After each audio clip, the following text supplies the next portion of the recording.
Assalamualaikum warahmatullahi wabarakatuh. Salam pesilat Nusantara. Kembali lagi bersama saya Rusdi Dan saya Doni. Pada video kali ini kami ingin peragakan bela diri dari serangan dicekik versi dari Telaga Biru Indonesia. Mari kita saksikan.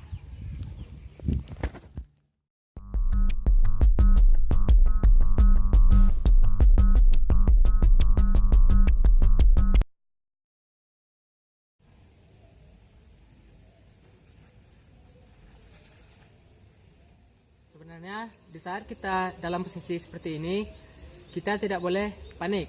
Jadi hal yang kita lakukan saat dicekik itu bukan mengangkat kepala, tapi menekan.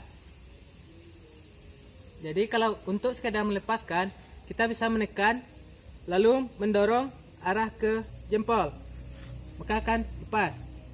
Nah, jadi untuk video berikutnya, pas kita tekan, pegang pakai tangan kiri. Jadi kemudian kita pegang pakai tangan kiri, kita melakukan hentakan pada sikut atau patahan.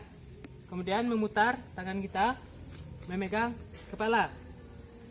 Dengan begitu tangan dia akan terkunci.